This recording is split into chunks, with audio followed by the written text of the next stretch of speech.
नमस्कार मंडळी, मेजवानीमध्ये तुम्हा सगळ्यांचं पुन्हा एकदा अगदी मनापासून स्वागत। तर आज आपण गावरान पद्धतीने मस्त सांडग्याची भाजी बनवणार आहोत। इथे मी सांडगे घेतलेले आहेत। हे फेसाचे सांडगे आहेत, म्हणजेच मूग डाळीचे सांडगे आहेत। याला वडे सुद्धा म्हणतात। तर आता हे आपण आधी भाजून घेणार आहोत तेलामध्ये। थोडंसं तेल घेऊन याला लालसर होईपर्यंत आपण फ्राय करून घ्यायचं आहे। अगदी तेलावर कुरकुरीत होईपर्यंत भाजले की हे नुसते खायला सुद्धा खूप छान लागतात। साधारण 2 ते 3 मिनिटांमध्ये सांडगे व्यवस्थित भाजले जातात। खूप जास्त करपवायचे नाहीये, तर फक्त लाल रंग येईपर्यंत हलवायचे। तुम्ही बघू शकता छान सांडगे भाजलेले आहेत। तर हे काढून घेऊयात आपण। यानंतर फोडणी देण्यासाठी तेल घेतलेलं आहे। यामध्ये अर्धा चमचा मोहरी घातली आहे। मोहरी तडतडली की यामध्ये जिरे आणि कढीपत्ता घालायचा। यानंतर 6 ते 7 लसणाच्या पाकळ्या मी घेतलेल्या आहेत, या घालायच्या। तेलामध्ये लसूण व्यवस्थित परतून घ्यायचा।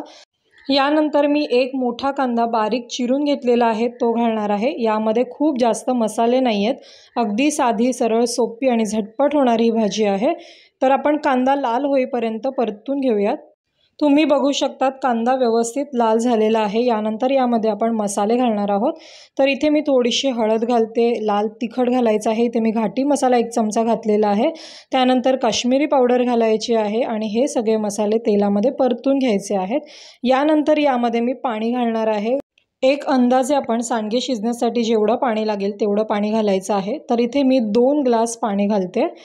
चवीनुसार मीठ घालायचं आणि याला आता उकळी काढून घ्यायची। तुम्ही बघू शकतात छान अशी उकळी फुटलेली आहे। पाण्याला उकळी फुटल्यानंतरच यामध्ये सांडगे घालायचे आहेत, म्हणजे गरम पाण्यामध्ये सांडगे घातले की ते लवकर शिजले जातात। आता हे सगळे मी एकत्र मिक्स करून घेतलेत। यावरती झाकण ठेवायचं आणि 5 ते 10 मिनिटं उकळी काढायची। साधारण 8 ते 10 मिनिटांनंतर आपण इथे चेक करूयात। तुम्ही बघू शकतात सांडग्यामधलं बऱ्यापैकी पाणी आटलेलं आहे आणि सांडग्यांची साईज फुगल्यानंतर खूप मोठी झाली आहे, हे तुम्हाला बघून दिसतच असेल। यानंतर आपण एकदा चेक करूयात सांडगा शिजलेला आहे की नाही। तुम्ही बघू शकतात हात लावल्यानंतर लगेच सांडगा तुटतोय, म्हणजे सांडगा व्यवस्थित शिजलेला आहे। जर तुम्हाला पातळ ग्रेव्ही करायची असेल तर यामध्ये तुम्ही थोडंसं गरम पाणी अजून घालू शकता। आता इथे मी 3 चमचे शेंगदाण्याचा कूट घालणार आहे।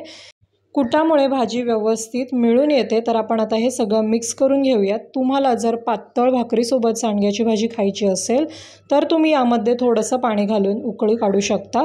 जर तुम्हाला सुक्की हवी असेल तर हे पाणी 5 मिनिटं वाफ काढून घेतल्यानंतर आटून जाईल, तर छान सुक्की आपली मस्त भाजी सांडग्याची तयार होते। मी अगदी थोडंसं म्हणजे 1 कपभर पाणी थोडंसं घातलं होतं उकळी येण्यासाठी। यानंतर वरतून कोथिंबीर घालायची आणि 5 मिनिटं उकळी काढायची। तुम्ही बघू शकतात मस्त ग्रेव्हीसारखी लपथबी आपली सांडग्याची भाजी तयार झालेली आहे, जी तुम्ही भाताबरोबर भाकरीबरोबर सुद्धा खाऊ शकता। तर या पद्धतीने तुम्ही सुद्धा झणझणीत मस्त गावरान पद्धतीची सांडग्याची भाजी नक्की ट्राय करून बघा। कशी होते ते मला नक्की कमेंटमध्ये कळवा। आणि जर तुम्हाला माझा व्हिडिओ किंवा रेसिपी आवडली असेल तर प्लीज व्हिडिओला लाईक, शेअर आणि सबस्क्राईब नक्की करा।